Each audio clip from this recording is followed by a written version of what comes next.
Hey everybody, I'm Tom Vasel, and welcome to the top 10 best of the worst. Now, a couple weeks ago, we did a voting bracket on the best of the worst, where we had you, the viewers, come in, and we took the lowest ranked games on Board Game Geek that people knew, popular games of some sort, and we voted for the best of them. I'm not going to spoil it. You can go in and see for yourself which game came out on top there. But I thought I would do something similar. So what I'm going to do here is I went through the bottom games that are ranked on Board Game Geek. And if you haven't seen Board Game Geek, it's a website that people can go in and rank board games. And they tend to rank popular games low it's not necessarily, some people call it snobbery. I don't think it's snobbery. It's just that, you get older and you don't like Parcheesi anymore. If you play all these fantastic games we have, it's kind of weird to say that Uno's a fantastic game. It just doesn't feel like it. And since these games are played by hundreds of thousands of people, they're just going to be rated more often and they'll be ranked lower than games that are truly dreck. But what I did was I went in and looked for any game that I ranked a 7 or higher, which means I really like the game. So there's a lot of games in there that I think are fine. Like I think Yahtzee's a pretty decent game, but it's not one I gave a 7 to, although I'm kind of, I might push it up to a 7 at some point, but there's different ones. So I went through, and these are the 10 lowest ranked games on Board Game Geek that I've given a 7 to or higher. And some of them aren't really even games, but they're on Board Game Geek. So I'm going to start with the highest ranked one here. So, and then we'll go on from there. So the first one here is Lightning Reaction. So this one's barely a game. It's ranked 22,662. This is a game in which you hold these triggers, and then you press a button and it does roulette, and then it shocks you. Now, there's a lot of ones where you stick your finger in. This one shocks you way more than those do because your whole hand gets it. I'm amused by this. I think it's a very good game to try out. Just to start to see who the start player is. The problem is I have a hard time getting other people to play it, so there's that. The next, number 9 for me, is I Spy Eagle Eye. This one is ranked 22,874. This one is just a matching game. There's 4 different boards with pictures of objects, and you turn over a card, and you find the matching object that's on the boards. That's simple, but I thought it worked really well for kids. So it's my number 9. Number 8's another one that's for kids called The Princess and the Pea. Now this one's a really fun little game in which you have this bed, and you're going to stack a bunch of mattresses on top of it, but there's a green marble that you put underneath them.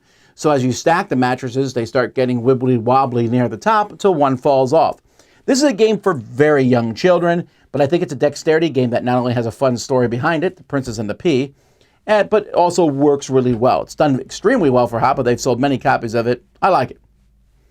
Number 7 is You've Been Sentenced.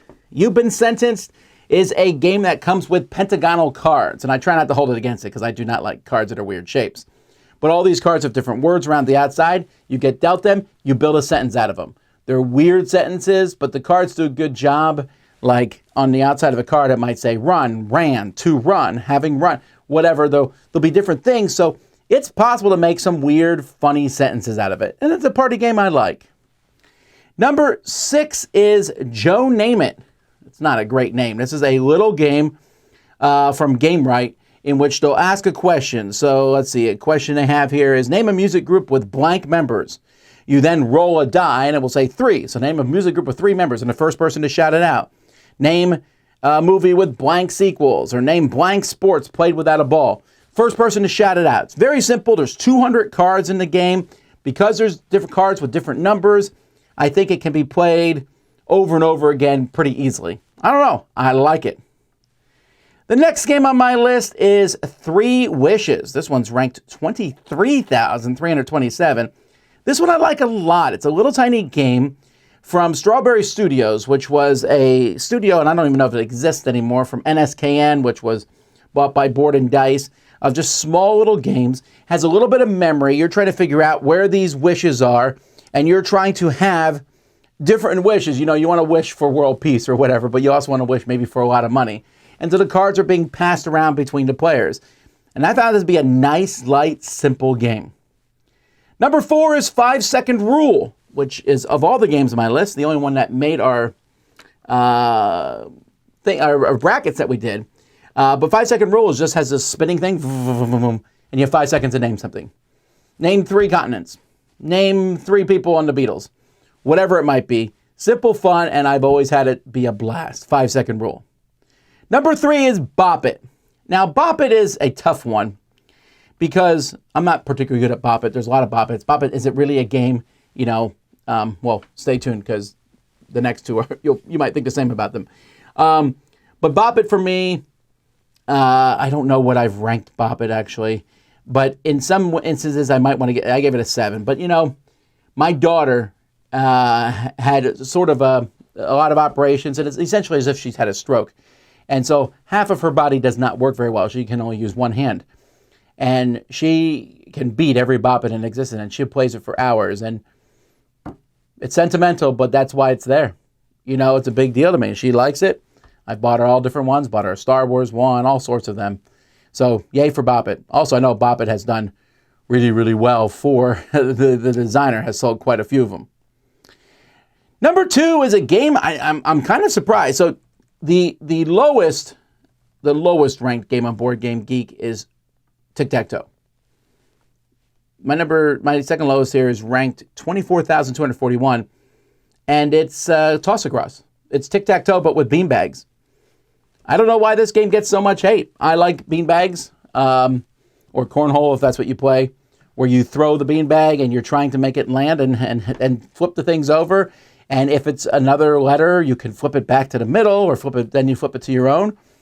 I thought it's a fun dexterity game, so it is there, even though it's ranked 24,241. And then the lowest ranked game, which is ranked 24,441, that I give a 7 to, is again another one that I don't notice necessarily a game, but a puzzle, but it's on Board Game Geek, and that is Simon. This game came out 2 years after I was born. Pretty old game, and I remember this very distinctly from my childhood. My mom was messing with it. My dad, they taught me to play it. Nowadays, kids have seen it. When kids play it today, they feel like they've seen something brand new. But there's just something about memorizing the color sequences and the sound effects that it makes that makes me like this game. So there you go. Those are my 10 favorite games that are ranked really low on Board Game Geek. What are games that you like that are ranked really low on Board Game Geek? Let me know in the comments. Until then, until next time anyway, I'm Tom Vasel, and you've been watching The Dice Tower.